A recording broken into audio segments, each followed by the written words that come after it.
After 3 decades of directing features, director Steven Soderbergh has finally directed a horror movie. Is it any good?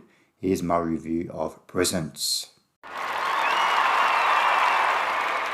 In Presence, we meet a family. The parents, Chris and Rebecca, played by Lucy Liu and Chris Sullivan, and their teenage children, Chloe and Tyler, are played by Kalina Liang and Eddie Madej. They've just moved into their new house because they want a fresh start for their teenage daughter, Chloe, because two of her best friends have died recently from accidental drug overdoses, and Chloe's been struggling mentally.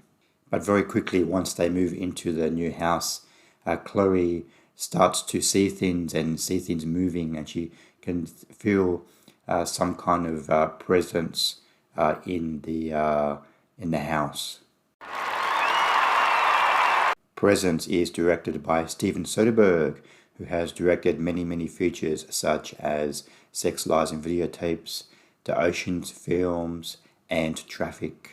This is Steven Soderbergh's first foray into the horror genre, if you could really call this a horror genre. It's more of like a haunted house thriller. The film is marketed as a horror film, but it's not really a horror film. I'm a big fan of director Steven Soderbergh. Even when his films are not good or don't work, they're always interesting. He always makes good filmmaking choices. He always tackles interesting subjects, even when the films are not good. But for me, his new film Presence is definitely at the bottom of his filmography for me. Presence just felt like back in the early 2000s when M. Night Shyamalan was making those cheap thrillers where it gets sillier and sillier as the film goes on, and then there's a twist ending at the end of the film. And this film, Presence, feels like that. It feels like if at a film school, a professor went to his students, please come back to me with a film with a twist ending, like make a rip-off of M. Night Shyamalan, but put a twist ending at the end of the film, and that's what this film, Presence, felt like. The film just gets sillier and sillier as the film goes on. Tyler has his friend called Ryan, and he comes over and he introduces his friend to Chloe, his sister, and then a few scenes later, suddenly Chloe and this new friend Ryan are in some kind of relationship.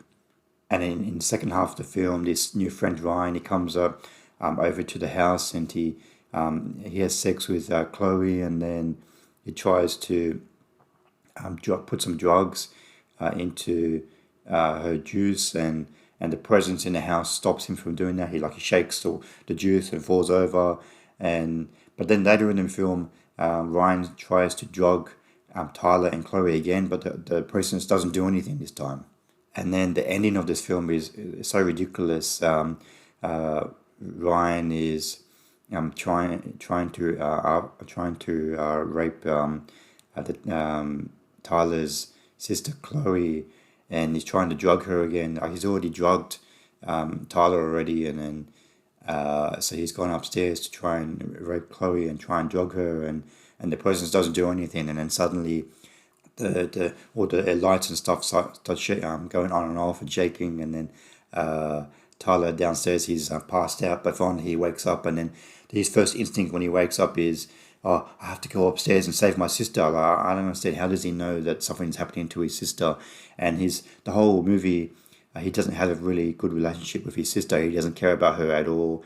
So suddenly he just wakes up and he cares about his sister, and he goes upstairs and he grabs his Ryan friend and pushes him out the window. It's a very silly, dramatic scene. It just didn't work for me. And then there's a big reveal that this Ryan guy has been drugging young teenage girls and suffocated them and some kind of sexual kink, and then he's been getting away with it, and he's actually been the one responsible for killing Chloe's friends in the past. And it's a big silly twist reveal. It just didn't work for me at all. And this film is not very long. It's about 1 hour and 20 minutes. And the first half of the film, basically nothing happens. It's just we're just introduced to this family. They're dynamic. There's a couple of scenes where like the president like knocks over some books or shakes the some things in the room a little bit, but practically nothing happens in the first half of the film. I think this film is going to really test the patience of especially younger viewers of the horror genre. That's why I think this is not really a horror movie. It's really going to test some audience patience, I think. And the family dynamic is very strange. It's like the husband and wife, they like at the end of their marriage, like there's a bit of a strain there, and the brother and sister don't get along very well. Actually, nobody gets along very well. They're always arguing, and it's just a very strange dynamic that I just didn't feel them as a real family. And that the husband Chris, he seems to have some kind of depression. He's not really into this marriage anymore for some reason. Like his wife has done something, or because his wife is quite is the boss in the relationship, so he's a bit of a simp. So he's kind of checked out of the relationship. He sometimes he just goes outside and takes secret phone calls, and then there's these secret subplots about him involved in illegal activities, but these subplots just don't go anywhere. It's just like this film is only 1 hour and 20 minutes, and it's like, okay, we have to put some kind of subplots into this movie that go nowhere just because just for filler, because this present serial killer subplot isn't really in the movie that much, so we have to put some unnecessary subplots just to fill the running time. But I will go through the positives I liked about the film. The acting throughout the film is strong, and I really liked the idea of using the camera movements, follow all the characters throughout the movie, and I assume that the presence is the camera. So when the camera moves around the house, that is the presence. That is the presence inside the house, and it follows and watching what's going on throughout the movie. And I really like that idea. It's just that the substance and the plot in the movie just isn't enough to take advantage of this unique camera presence idea. I wish I done more with this. I wish I had done more with it. I give Presence 2.5 stars out of 5. It's a well-made film, well-acted film. I really liked the camera presence idea. It's quite unique and quite effective. But unfortunately for me, it just felt like a cheap a student rip-off of like an M. Night Shyamalan movie where when we're just waiting for some cheap twist at the end of the movie that doesn't really work, and very, very silly. Just gets silly and sillier as the film goes on. So yeah, Presence by Steven Soderbergh was a big disappointment for me. What did you think of Presence? Did you like the film? Please comment below what you thought of Presence. See you next time. Bye.